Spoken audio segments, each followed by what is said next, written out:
what's up everybody, and welcome back to yet another YouTube review. Well, first impressions rather. This is the Mercedes Benz CLE Cabriolet, and I think it looks absolutely brilliant. Obviously, first of its kind in the segment, there isn't really anything competing against it, so it's the only convertible you'll get in this segment. So as we know, the CLE is essentially an E-Class as well as a C-Class meshed together to give you this, a CLE. We've seen the coupe already, so now they've decided to bring in the Cabriolet. This starts at 1.5 million Rand for the C200, and it's about 40,000 Rand plus minus for this CLE 300. 2-liter turbo petrol engine with mild hybrid technology, and it'll get you 190 kilowatts in the CLE 300 as well as 150 kilowatts in the CLE 200. I would just suggest go for the CLE 300 because, I mean, the 200, yes, it's 150 kilowatts and it's sure it's okay for day-to-day, etc. But so is this 190 kilowatts, to be honest with you guys.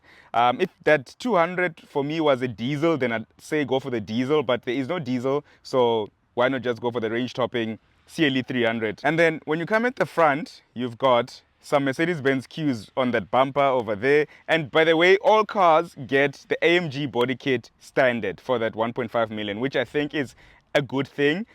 And at the front, you then have that entire Mercedes Benz grille that's filled with the 1,000 stars. And then you've got LED headlights and daytime running lights, which are standard on the car, and I think they do a fantastic job at night. So you've got these aerodynamic wheels, which are 20-inch, and I think they look really good from Mercedes-Benz. I've commented it a lot, especially on the likes of the A45, and I thought it looks really good. So obviously that styling coming onto this alloy, which is also quite cool.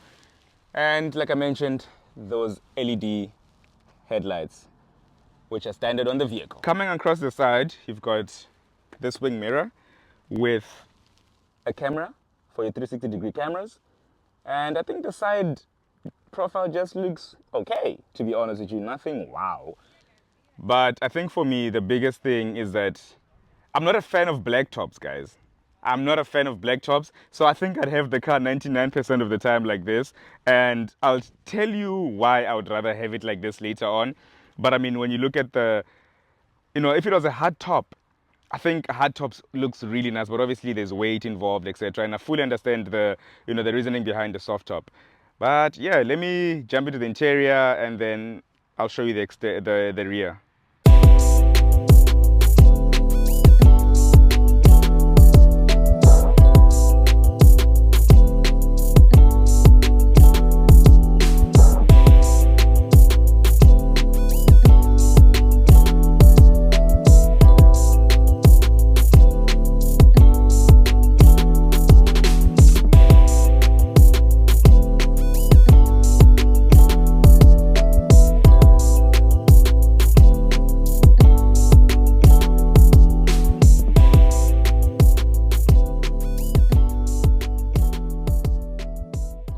So when you jump in the interior, typical Mercedes-Benz, to be honest with you guys, you've got a really cool looking steering wheel, a digital driver's display, and I always say that Mercedes-Benz infotainments and driver's displays are really clear and concise what you want.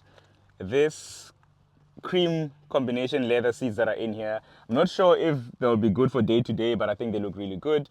Not practical though, especially if you're going to be having kids in the car. Then you've got an air scuff on here, which only gives out hot air.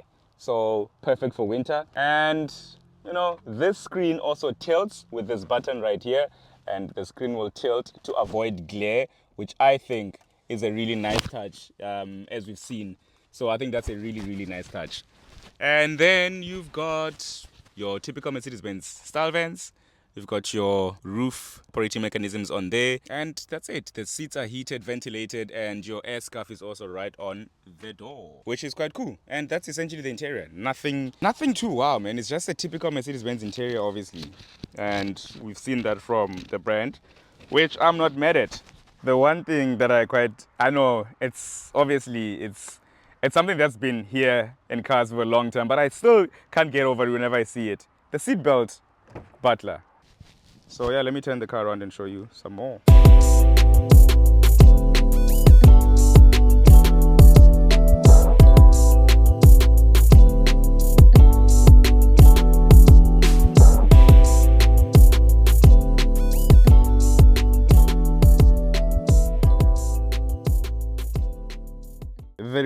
good looking. I won't lie to you, it's really, really good looking.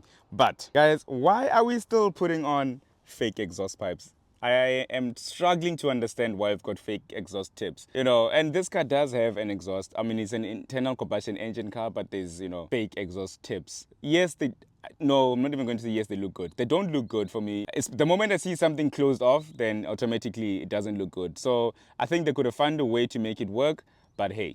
Then you've got your CLE 300 badging over there. If it's a 200, it'll be CLE 200. And obviously, because it's a all-wheel drive car, your 4MATIC badge. And these really good looking taillights. And that's essentially the rear. I think it does look so smooth at the rear. Such a smooth car. You've got a fake diffuser as well on there. And I always say that I felt like this space should have been taken by the entire taillight to create an entire tail bar effect. But I'm pretty sure in the facelift, that's what they're going to do. I am pretty sure, guys. I am pretty sure. Bookmark this video. Then you've got some boot space over there. Obviously, because it's a cabriolet, there won't be much boot space, but it is sufficient for, you know, your little bags, etc. Not electrically operated as well. But that is the rear. I think it looks really stunning from that angle. I think it looks really, really stunning. Let me know what you guys think in the comments. I love it here, man.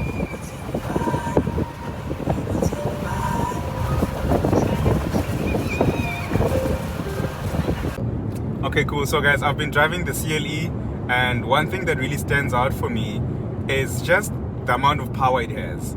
So CLE 300, 190 kilowatts, and obviously step on it and the car moves. It's really settled on the road too. That's one thing I like about it. And I think we took some really nice windy, twisty roads, driving also along Clarence Drive.